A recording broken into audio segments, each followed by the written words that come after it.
One अधिकार कानून को लागू करो, वन अधिकार कानून को लागू करो।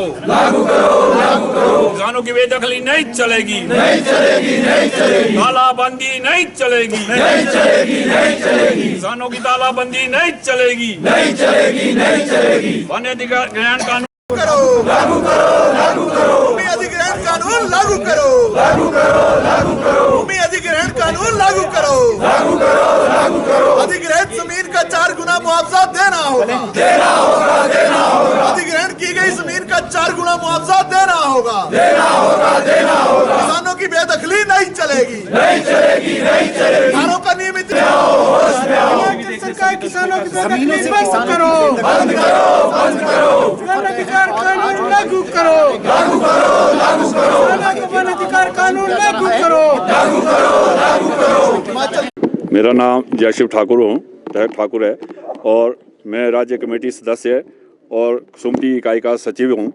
और आज हम जो पूरे हिमाचल प्रदेश में तहसील स्तर पर धरना प्रदर्शन कर रहे हैं, इसमें मुख्य मुद्दे हमारे जो है वो ज़मीन से जुड़े हुए जो मुद्दे हैं उसको लेकर के जो आज हम ज्ञापन दे रहे हैं राज्य सरकार को, और सरकार से मांग कर रहे हैं कि जो ज़मीन से संबंधित मसले हैं उस पर जो है किसानों के साथ बैठ करके जो है बातचीत की जाए और उस किसानों के हक में जो है नीतियाँ बनाई जाए। सबसे प्रमुख मुद्दा जो है, जो आज किसानों के साथ जो तालाबंदी की जा रही है या जो थोड़ी बहुत ही ज़मीन कहीं किसानों ने अपने खेत के साथ वो की है, उसको जो है वो किया जा रहा है, लेकिन उसका जो है प्रॉपर तरीके से जो है डिमार्केशन नहीं की जा रही है। सैटेलाइट के जो सर्वे है उसी के मुताबिक वो की जा रही है, लेकिन नीचे जो प्रॉपर जिसका जो एक डिमार्केशन होनी चाहिए थी वो डिमार्केशन नहीं की जा रही है। हालांकि जो वन अधिकार कानून है उसके तहत जो है ये बेदखली जो है बंद की जा सकती थी। सरकार अगर चाहे, सरकार की अगर इच्छा है तो बेदखली बंद की जा सकती थी। वन अधिकार कानून को जो 2006 का एक्ट है उसको भी हिमाचल प्रदेश में अभी तक लागू नहीं किया गया, जिसके तहत हर किसान को जो है ज़मीन मिल सकती थी। और हमारी मांग यही है, हालांकि 2016-17 में भी जो है किसानों के साथ इसी तरह की बेदखली की जा रही थी, लेकिन उस वक्त तत्कालीन जो वीरभद्र सरकार थी, जब किसानों का आंदोलन बहुत आगे बढ़ा, तीव्र रूप में बढ़ा, सेक्रेटेरिएट विधानसभा का घेराव किया, तो वहाँ पर एक संकल्प प्रस्ताव जो है पारित किया गया सरकार द्वारा, वीरभद्र सरकार द्वारा। लेकिन वो 2017 के बाद जब दूसरी सरकार आई तो वो संकल्प प्रस्ताव आगे नहीं बढ़ पाया। वह बहुत बड़ी विडंबना है, क्योंकि हिमाचल प्रदेश में जो ज़मीन है ये एक जीविका का एक साधन है। अभी भी अगर आप सरकारी आंकड़े देखेंगे तो 70% जो लोग हैं किसानी से जुड़े हुए लोग हैं, किसानी से उनका जो है पेट का पालन पोषण होता है। और हिमाचल प्रदेश की सबसे बड़ी समस्या जो है कि जो यहाँ के जो फॉरेस्ट है वो केंद्र के अधीन है, जो लगभग 67% के करीब जो है यहाँ फॉरेस्ट लैंड है वो सारी केंद्र के अधीन आती है। अगर हमने कोई भी विकास करना है, कोई भी कुछ भी काम करना है, तो यहाँ जो है केंद्र सरकार की जो है की ओर देखना पड़ता है। और जो किसान है, किसानों के पास आज लगभग 10.7% जो है ज़मीन है, जो बहुत ही नाकाफी है। लगभग 10 लाख किसान परिवार होंगे। अगर एक अवलोकन किया जाए तो 2.5 से 5 बीघा के करीब जो है ज़मीन आती है। हमारी जो मांग है कि भाई किसानों को खेती हो गई जो है 5 बीघा जो ज़मीन मिलनी चाहिए। 5 बीघा का मतलब है, और किसी ने 2.5 बीघा, किसी के पास 2.5 बीघा, अगर उसने 2.5 बीघा कैप्चर कर किया 5 बीघा के, तो उसको मिला करके जो है 5 बीघा उसकी ज़मीन पूरी की जाए। और साथ ही साथ जो 2013 का वन अधिग्रहण कानून जो लाया गया है वो बहुत ही मतलब उसको भी इम्प्लीमेंट नहीं किया गया है।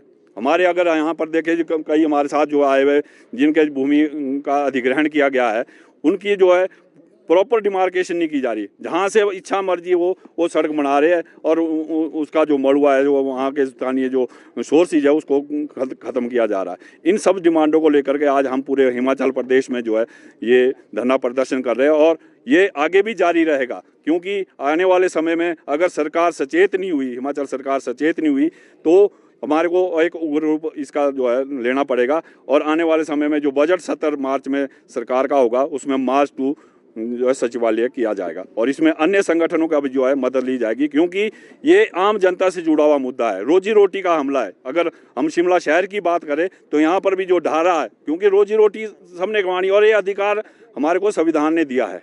संवैधानिक तौर पर जीने का अधिकार सबको है, अपनी रोजी रोटी कमाने का अधिकार सबको है। अगर सरकार चाहे तो इसमें बहुत कुछ राहत मिल सकती है, पर सरकार की मंशा अभी नहीं लगती। लेकिन यही है कि भी आने वाले समय में एक और उग्र रूप इसमें जो है हमारे को आंदोलन का लेना पड़ेगा, और अगर नहीं हुआ तो मार्च टू सचिवालय मार्च के महीने में किया जाएगा। धन्यवाद। इसमें एक एनक्रोचमेंट का मुद्दा उठता है।